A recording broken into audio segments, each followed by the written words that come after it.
Welcome to the Masters of Mindfulness series on a personal note. I'm Monica Ortiz, and today's show, I want to speak to you about love and relationships. A lot of my clients come to me with lots of questions, concerns, and problems with love. Before we talk about love, I want to talk about what balance in a relationship is. Relationships are never perfectly balanced. So if anyone has ever told you that they have to be perfectly balanced all of the time, I'm going to say empty your cup. And let's relearn a very important tool.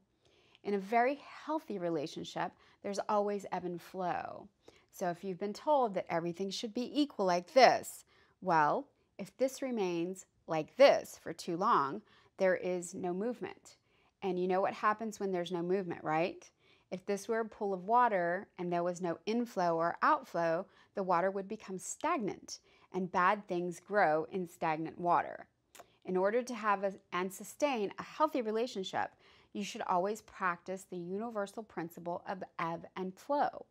What that means is when one person gives, the other person receives, and then the other person gives and receives, and so on.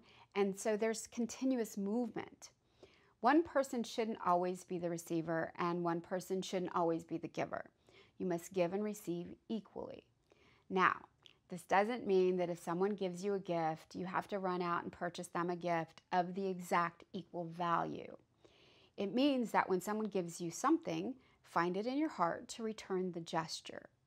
When I talk to people about this, some of the things that they say back to me are, I'm more generous than my friends are, so they don't get back what I give to them, or my friends or family have more money than I do, and I can't give them back what they give to me. Giving and receiving equally doesn't mean that your gift always has to be material. It can be some sort of beneficial help to them, picking them up or dropping them off at the airport when they travel, helping them around their house when they're ill, helping a friend or family member out when they need it is valuable. So please don't forget that. When someone's kind or generous enough to give me something, I always remember to give back. Now let's talk about love. We all want it. We all want someone who can love us for exactly who we are, who can love us without judgment of our past, who can love us for all of our quirks, someone who can laugh with us, and who we can share special moments with.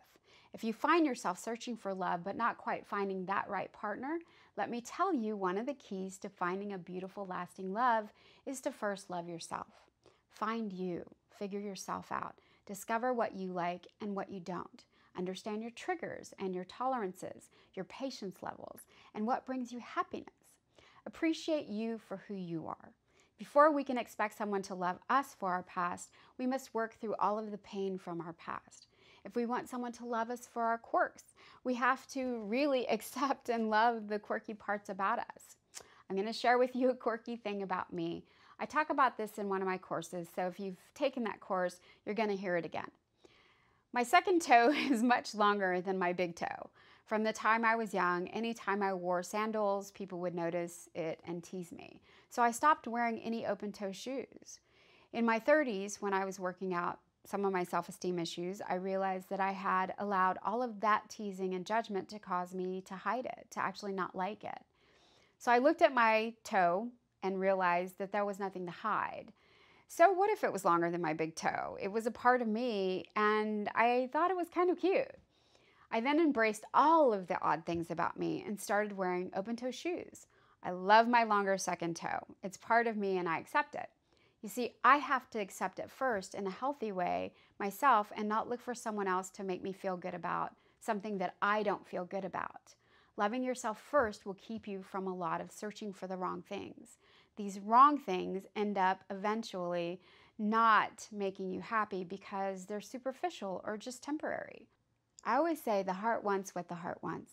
When you find someone you're really attracted to, please stop and ask yourself, why is my heart wanting this person? Are you looking for a trait or characteristic because it is one that is lacking in you? Or because you are a whole person and it is a characteristic that complements the same trait in you?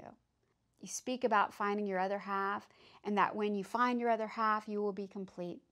Please try and understand that a half and a half only equals a whole in mathematics. In relationship world, a whole person and a whole person equals a whole healthy relationship. Whole because you aren't looking for anything to fill a void in you, one that you're lacking. Now, if you're already in an amorous relationship, I'm still going to say work on loving yourself. Do not love your partner. Just keep loving you. Not in a narcissistic way, but in an understanding and accepting way, and continue to work on evolving into the best person you can be. If you're in a relationship and trying to navigate a better relationship with someone, because we're in a relationship with everyone that's in our lives, then work on making those relationships healthy. In building a healthy relationship, first you must understand what your expectation of the relationship is. It is important to understand your own expectations of someone else before you can expect them to understand your expectations of them.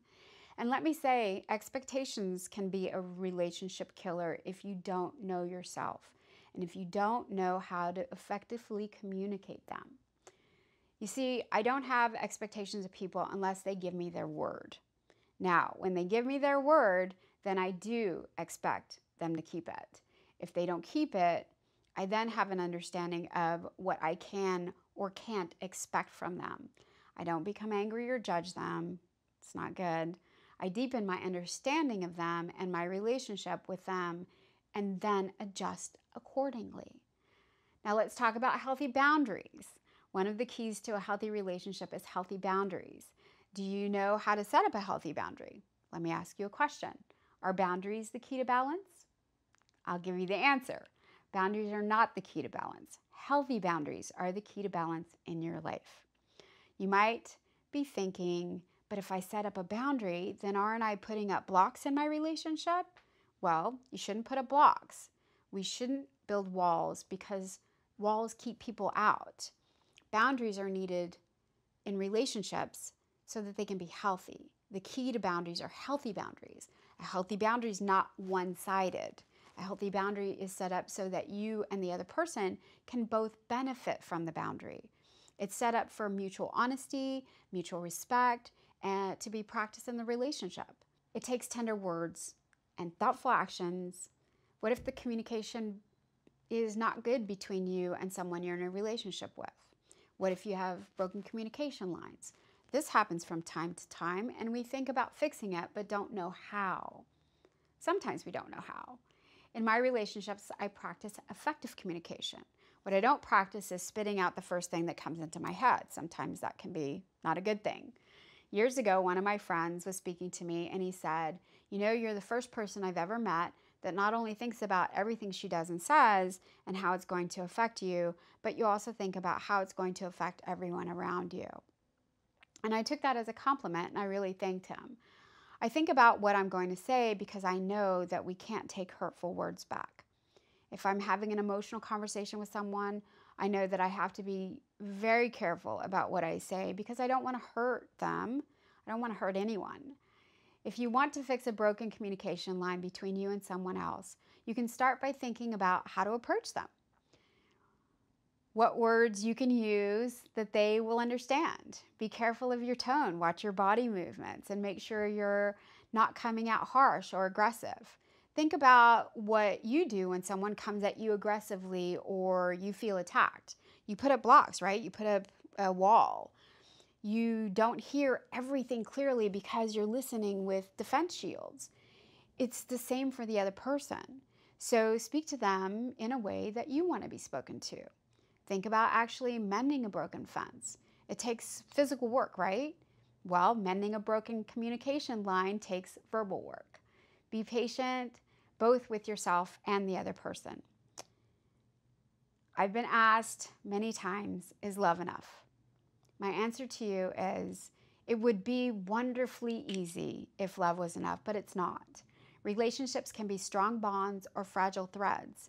It's up to you to find the right one for you. To be honest with yourself and with your partner and all of the people you're in a relationship with about who you are and what your expectations are for the relationship. Too many couples get together because of what they believe is true love, but they don't know enough about themselves or how to build a strong foundation to make the relationship healthy and lasting. Love is beautiful, and we all want and deserve it. Remember, it's up to you to put the work in. You can do it if you want it.